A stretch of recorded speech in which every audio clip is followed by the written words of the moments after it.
सभी दिव्य आत्माओं को आत्मनमन। मैं विवेक आप सभी का फिर से इस वीडियो पर स्वागत करता हूं। आज मैं जिस टॉपिक पर बात करने वाला हूं, मेरे जीवन पे जितनी भी चीज़ें चमत्कार हुए हैं और जो जो लोग मुझसे जुड़े हैं उनके जीवन पे जो भी परिवर्तन आए हैं, ये सब मैं उसी शक्ति के द्वारा ही संभव कर पाया हूँ। आज मैं माँ आदि शक्ति जगदम्बा और उनकी शक्ति साधना के विषय पे बोलने वाला हूँ। जो लोग भी मुझसे जुड़े हैं वो शक्ति साधना और महाशक्ति ट्रांसमिशन को बहुत अच्छे से जानते हैं। शक्ति साधना का अभी हमारी 26वीं वर्कशॉप है। सन 2016 से ये क्रम चलते आ रहा है और अभी हम 26वीं शक्ति साधना पे पहुंचने वाले हैं। शक्ति साधना के द्वारा लाखों लोगों को हमने माँ दुर्गा के पथ पर जोड़ा है। शक्ति साधना पर जो सबसे गुप्त विषय है और जो सबसे शक्तिशाली विषय है वह है दुर्गा सप्तशती। जी हाँ, आज मैं दुर्गा सप्तशती और माँ दुर्गा से जुड़ी शक्तियों के बारे में और शक्ति साधना कैसे चालू हुई और शक्ति साधना के अपने अनुभव के बारे में आपसे शेयर करना चाहूँगा। दुर्गा सप्तशती अगर आप देखें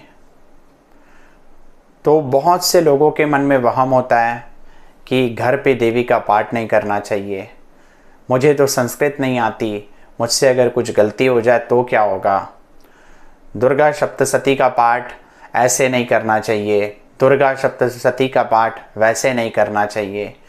लोगों के मन पर दुर्गा सप्तशती को लेके बहुत डर है।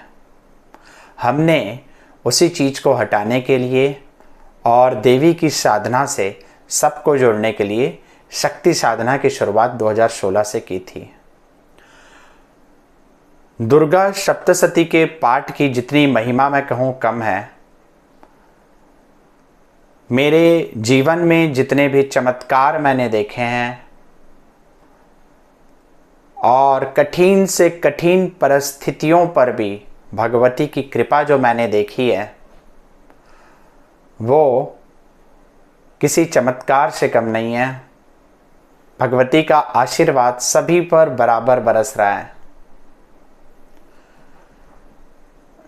दुर्गा सप्तशती के पाठ करते करते मैं समझता हूँ मुझे 15 साल हुए होंगे और भगवती के पथ में जो अवेकनिंग हुई है वो बहुत ही मिराकुलस है।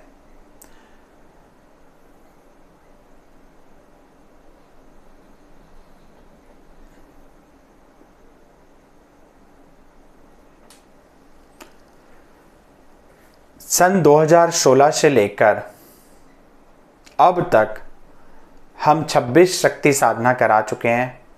लाखों लोग महाशक्ति ट्रांसमिशन को रिसीव कर चुके हैं। हर शक्ति साधना में हम 2 पार्ट लेके आते हैं। पहला दुर्गा सप्तशती का उत्कीलन विधान और दूसरा दुर्गा सप्तशती और माँ दुर्गा से जुड़े विभिन्न मंत्रों का विशिष्ट प्रयोग। उन प्रयोगों पर हम जीवन की अलग अलग समस्याओं का समाधान देते हैं। दुर्गा सप्तशती अपने आप में एक बहुत ही पावरफुल ट्रेजर हाउस है। मेरु तंत्र के अनुसार ब्रह्मा, विष्णु, महेश, इंद्र, देव, राक्षस और गंधर्व, इन सातों ने जिस शक्ति का आवाहन किया वही सप्त सती कहलाई, वही सप्तशती की शक्तियां कहलाई। मेरु तंत्र के अनुसार व्यास रचित मार्कंडेय पुराण के जो 700 श्लोक हैं उनको मिलाकर दुर्गा सप्तशती बनी है। इसका एक और मत है, दुर्गा सप्तशती में 3 चरित्र होते हैं, प्रथम चरित्र, मध्यम चरित्र, उत्तर चरित्र। प्रथम चरित्र पे 7 गुप्त शक्तियां हैं, मध्यम चरित्र पर 7 प्रकट और अप्रकट शक्तियां हैं, उत्तम चरित्र पर 7 गुप्त शक्तियां हैं। पूरे पाठ दुर्गा सप्तशती का 13 अध्याय का होता है। इसमें प्रथम अध्याय को प्रथम चरित्र, द्वितीय, तृतीय और चतुर्थ अध्याय को मध्यम चरित्र, 5 से लेकर 13 अध्याय को उत्तर चरित्र कहा जाता है। इसी पर प्रथम चरित्र की अधिष्ठात्री देवी महाकाली कही गई है, मध्यम चरित्र की अधिष्ठात्री देवी महालक्ष्मी कही गई है और उत्तर चरित्र की अधिष्ठात्री देवी महासरस्वती कही गई है। दुर्गा सप्तशती के पाठ करने से महाकाली, महालक्ष्मी और महासरस्वती की विशिष्ट कृपा आप पर बरसती है। दुर्गा सप्तशती एक पावरफुल रूप से लॉक की गई है। कहा जाता है कि भगवान शिव ने इसको किलित कर दिया।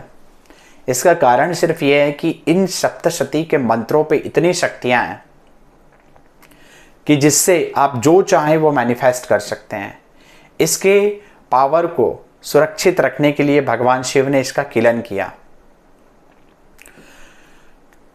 अगर इसके लॉक को खोलना है तो इसकी अनलॉक की एक विशिष्ट विधि है जिसे उत्कीलन कहा जाता है। बहुत से लोग दुर्गा सप्तशती का पाठ कर रहे हैं लेकिन वो रिजल्ट उनको नहीं मिलता है। हम हमारी शक्ति साधना में दुर्गा सप्तशती के पाठ का बहुत ही सरल उत्कीलन विधान सिखाते हैं। उस तरीके से पाठ करके दुर्गा सप्तशती के चमत्कार को आप अपने जीवन पर उतार सकते हैं।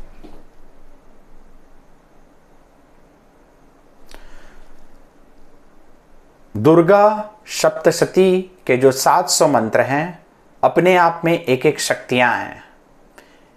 इन शक्तियों का अलग अलग प्रयोजन में उपयोग किया जा सकता है।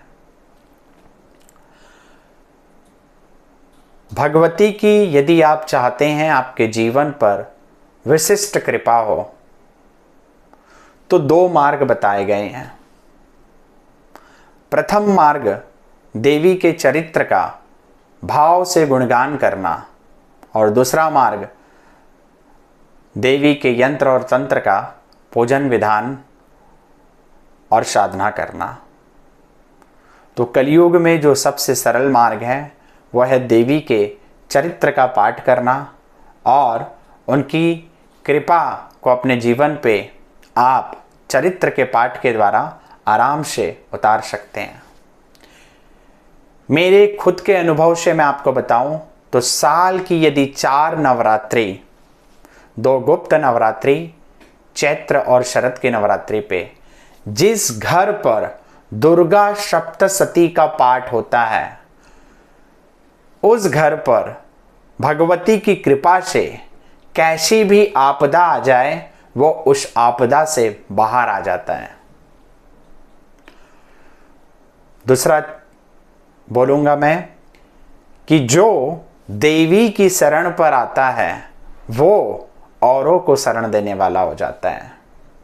ये लाइन सुनने में बड़ी अजीब लगेगी और जब मैंने शुरू में इस पाठ को पढ़ना चालू किया था और जब ये लाइन आती थी बड़ा अजीब लगता था, क्योंकि उस वक्त तो मैं भी कमज़ोर था, चारों ओर अंधकार थे और कठिन परिस्थितियां थी। आज से लगभग 15-16 साल पहले जब इस पाठ को मैंने पढ़ना चालू किया तब अंधकार ही था, ज्ञान का उदय नहीं था। सिर्फ मैंने एक ही संकल्प लिया था कि हर नवरात्रि में पाठ करूँगा। मैं 2 नवरात्रि पाठ करता था और 2 गुप्त नवरात्रि पाठ करता था। पाठ करते करते 1-2 साल ही हुए होंगे और एक घटना हुई। ये कोई न्यू ईयर का दिन था और शिरपुर दक्षिण कौशल की राजधानी कही जाती है, जो छत्तीसगढ़ पे एक जगह है। मैं वहाँ पर एक देवी मंदिर पे गया था। जब मैं उस देवी मंदिर पे प्रवेश किया, वहाँ पर देवी सिंहासन पर विराजमान थी और उनके बाजू पर सिंह बैठा था। ऐसी मूर्ति मैंने पहली बार माँ की देखी। माँ को मैंने शेर पर सवार होते हुए देखा था, लेकिन जो स्वरूप मैंने उस मंदिर पर देखा कि भगवती सिंहासन पर विराजमान है और बाजू में सिंह बैठा है, वहाँ पर मैंने ध्यान लगाया और उस ध्यान में मुझे जो अनुभूतियाँ हुई, आगे चल के शक्ति साधना की रूपरेखा वहीं से बनी। उस ध्यान पर मैंने अपने आप को एक मंदिर में सिर्फ एक दिए की लौ जल रही है और देवी का पाठ करते हुए देखा। और जब मैंने पीछे मुड़ के देखा तो बहुत सारे लोग इसका पाठ कर रहे थे। तब मैं इस फील्ड में नहीं था, मेरा अलग व्यापार था और ज्योतिष और तंत्र मैं साइड में करता था। मैंने फिर जब पाठ करना चालू किया तो मुझे बार बार वही दृष्टांत होता था कि एक अंधेरे कमरे में दिया जल रहा है और उस मंदिर पे मैं पाठ कर रहा हूँ और मैं जब पीछे देखता था तो भीड़ को देखता था और वो भी दुर्गा सप्तशती का पाठ कर रही है। तब मुझे उतना ज्ञान नहीं था। जैसे जैसे मेरी साधना चलते रही, देवी की कृपा आते गई और धीरे धीरे जो लोग मेरे पास आते गए, मैंने उनको दुर्गा सप्तशती का मार्ग बताना चालू किया। जिन जिन लोगों ने उसको उस तरीके से चालू किया, उनके जीवन पे रूपांतरण आने लगे। सन 2016 पे रजनी दीदी और हेतल शाह के साथ मिलकर हमने महाशक्ति रेडियंस का जब गठन किया तो उद्देश्य यही था कि देवी की इस विशिष्ट साधना को जन जन तक हम पहुंचा पाएं। उसी के लिए हमने महाशक्ति रेडियंस का गठन किया और बहुत से लोगों को जो दुर्गा सप्तशती के पद से जुड़ना चाहते हैं, हमने शक्ति साधना के माध्यम से जोड़ना चालू किया। लोग जब दुर्गा सप्तशती का पाठ करने लगे, उनके जीवन पे हमने बहुत सारे मिराकल देखे। कई लोग क्वेश्चंस लेके आते थे कि इसका पाठ ऐसे नहीं करना चाहिए, कुछ त्रुटि हो जाएगी, तो हमको तो संस्कृत नहीं आती, मंत्र में त्रुटि हो जाएगी। तो हमारा उत्तर एक ही होता है कि भगवती के पथ में बच्चे बन के जाएं, सब कुछ माँ को समर्पित कर दें और माँ को समर्पण के भाव से ही पाठ करें। धीरे धीरे माँ ही आपको गाइड करेगी। कुछ भी गलती होगी तो माँ अपने बच्चों को सजा नहीं देती है, वो उसे दिशा देती है। माँ के पथ में यदि ज्ञानी बन के जाओगे, सब कुछ आता है ये समझ के जाओगे, तो भगवती आपके जीवन की जरूर परीक्षा लेगी। लेकिन अगर आप बच्चे बन के जाओगे तो आप देखोगे कि उसका हृदय कितना ममतामयी और वात्सल्य से भरा है। हमारे शक्ति साधना के अनुभव में बहुत से साधकों के नए नए अनुभव हैं और चमत्कार हैं। मेरे पास कई पत्र हैं, कई टेस्टिमोनियल्स हैं। एक महिला प्रेग्नेंट थी और वो देवी का पाठ करना चाहती थी। पंडितों ने बोल दिया कि देवी का पाठ ऐसे नहीं करना चाहिए। जब वो आई, उसका श्रद्धा भाव देख के हमारे पथ में जुड़ी, हमारी साधना उसने ज्वाइन की। उस पीरियड में उसने जो देवी का पाठ किया और उसके जो अनुभव थे, उन्होंने पत्र में शेयर किया था। माता की कृपा से उनके घर पे भी लक्ष्मी आई और साधना के जो दिव्य अनुभूति से वो गुजरी, वो किसी चमत्कार से कम नहीं थे। ऐसे बहुत से लोग हैं जिनके जीवन पे मैंने चमत्कार देखे हैं, जिनके घर पर सिर्फ 4 बार दुर्गा सप्तशती का पाठ हो 4 नवरात्रि पर उस घर पर कभी कोई संकट नहीं आ सकता। अगर संकट आ भी गया तो बड़ी ही शक्तिशाली तरीके से उन विपदाओं को वो काट सकते हैं। दुर्गा सप्तशती के और गुप्त विषय पर मैं आपको आगे बताता चलूँगा। दुर्गा सप्तशती के पाठ के क्या लाभ हैं और पाठ के अलग अलग अंगों के बारे में मैं आगे की वीडियो सीरीज़ में आपको बताते चलूँगा। आप सब यदि माँ दुर्गा के इस पद से जुड़ना चाहते हैं तो हमारी शक्ति साधना ज़रूर ज्वाइन करें। इस बार हम 26वीं शक्ति साधना पर महाकाली उपासना को दूसरी बार रिपीट कर रहे हैं। भगवती के पथ में आने का इससे सरल विधान आपको कहीं नहीं मिलेगा। माँ आदि शक्ति भवानी जगदम्बा आप सभी का कल्याण करे, यही प्रार्थना है। ओम नमः चंडिकाय।